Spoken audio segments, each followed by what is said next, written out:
Hi, là mi dâu hol cái chăm tục lâu cha khăn marang hol in present to khâu khá zom lại chăm bao na om sa chân cái thầy tiêm tiêu là tikha khá hin nol kan du na. I really wanna try to do my presentation, but my Mizo language is a little bit limited, and I'm still learning. So I hope that you all understand. I will present my presentation in English, and yeah.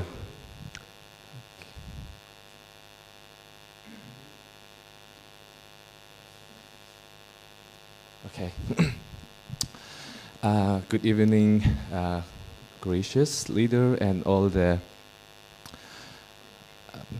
the special guests here. It's my pleasure to be here and present about the work that we have been doing regarding providing health in this humanitarian crisis period. My name is Dr. Biak Chung Lien, and my friends call me Dr. Cungpi, and I'm thrilled to present about what we have doing. And then I want to take this opportunity to say thank you to all of our Mizo brother and sister who have been handed a lot of help and give us home and shelter since last year. Next, please. Since the coup, 2021 February, Chin State has been one of the states within Myanmar that hosts a lot of IDP, which has been because the state has been targeted a lot by the military, and his demons, I would say. And here, this is the data from August 2022, and we have, during that time, we had nearly 50,000 IDP, and we had more than 50,000 refugees across the border. This data was from August 2022, and I believe that the data and the number would be double because of the continued attack by the military, and the people have been flee away from their home. And if you see the map and with the color coding, the whole state, the conflicts didn't spare any place. So we have been suffering a lot since it's been like nearly 2 years that we have been suffering a lot. And when we talk about crisis and conflicts, the people who suffers a lot are people who lost their home, who has to flee from their village and their town. And the thing is, for women, pregnant women and child, they really need health service provision. But unfortunately, the military government has been targeting us, including me and all of my colleagues, who have been providing health services during this crisis for joining the civil disobedience movement. And globally, the health attacks, the targeted attack on health facility Myanmar contribute like 40% of targeted health attacks. So Chin State was the most targeted one. And then imagine living in a place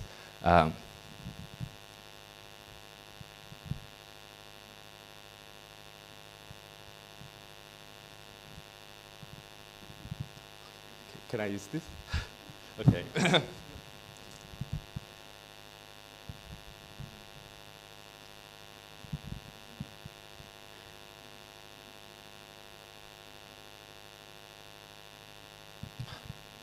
Okay. Imagine living and working in a health facility in a place where paracetamol is regarded as illegal drug and taken away by the military. And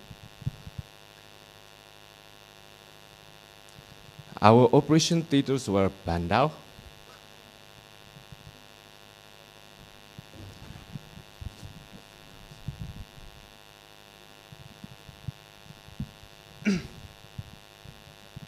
Even a few days ago, four of our colleagues, including one consultant surgeon and one of our nurse, was arrested. and they were sentenced for 30 years for providing health service provisions during the crisis.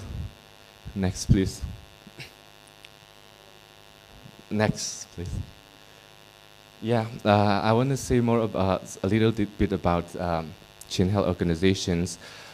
We are a newly emerged organization after the coup, and the organization is formed by most medical doctors and nurses who join civil disobedient movements. We are non-profit and independent and ethnic health organizations, and we can say that right now we are the steering unit for health service provision across Chin State after the coup. Next. And we have more than 200 health workers, which comprise of more than 30 medical doctors and nearly 100 nurses.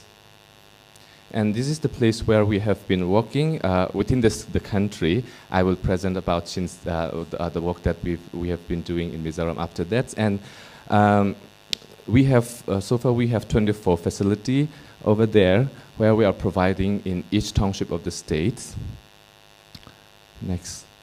And the major health problem that we are seeing is the malnutrition, because many people, the food supply have been, for many people the food supply has been cut off, and also the vaccine preventable disease has been outbreak recently, and we have been seeing that such disease more frequently after the coup, because we cannot provide routine immunization for three continuous years since COVID-19 and followed by the coup. So our young children has been suffering a lot from health problem that could be prevented by the vaccine. And also the skin infection, because many people do not get access to hygiene water, and many people have to live and take shelter at the forest, leaving their home.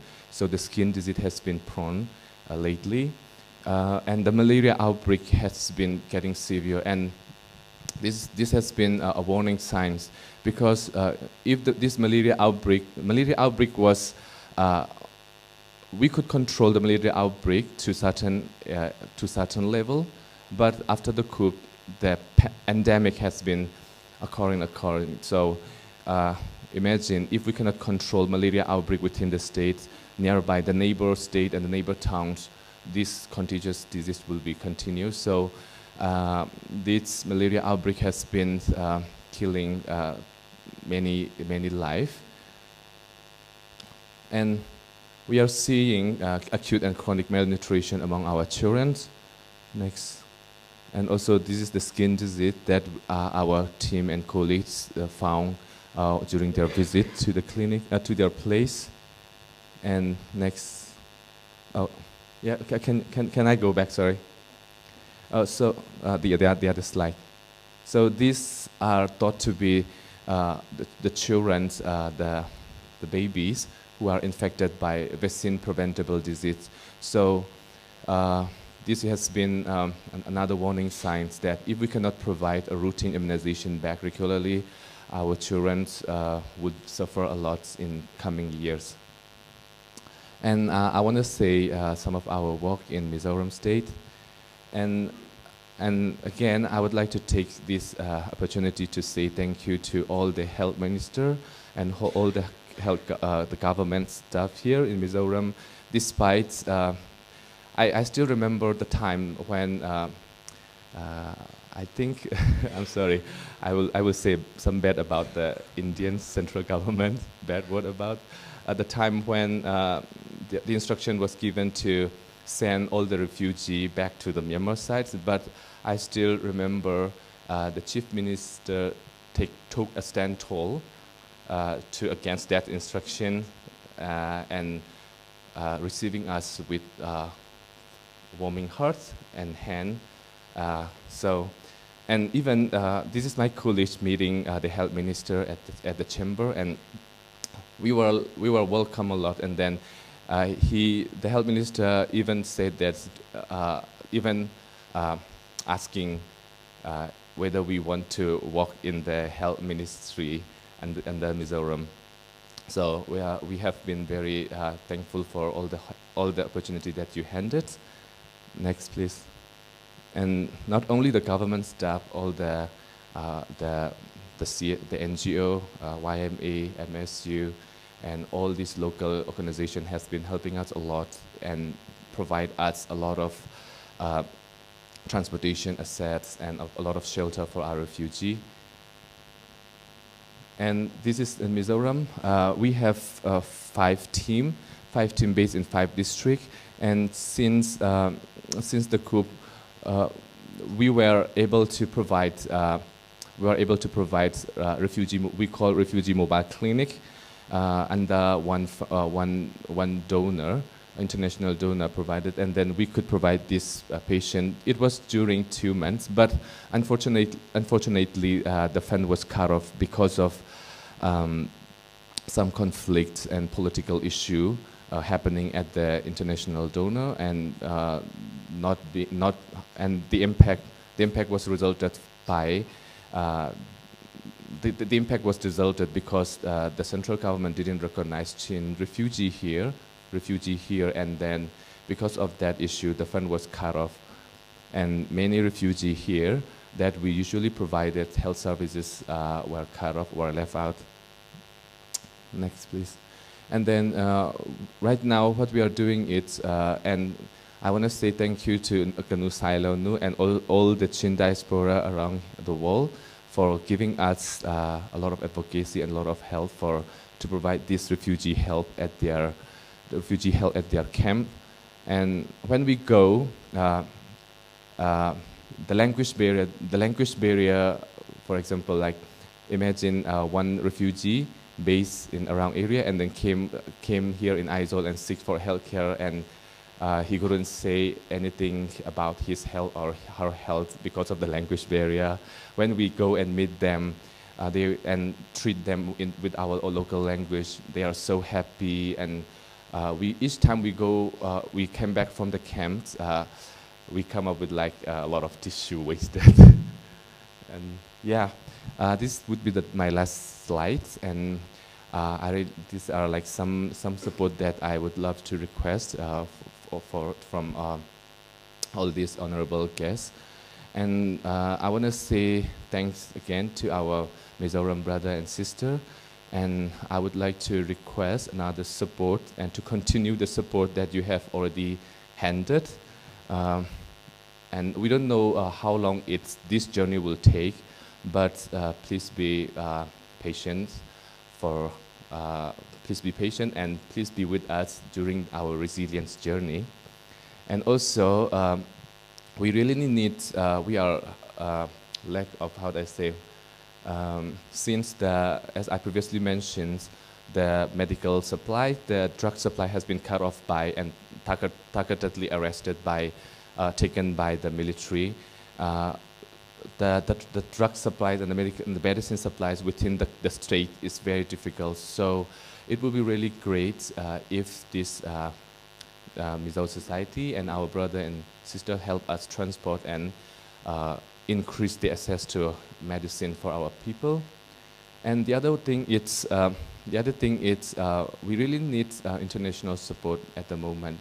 Right now, we know that because of the limited resources, the host community and the refugee, there has been a lot of social integration issue popping up and emerging. So in order to cut off all this issue resulted from the limited resources, we really need international support, humanitarian support from the world.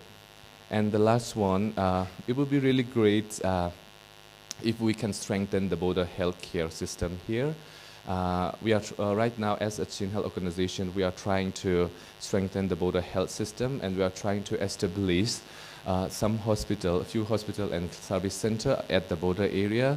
And then it will be really great if we can receive a support for medical equipment, medicine, and also hospital equipment to run this health center. So these 4 bullets are the needs and the support that I would like to request from our friends.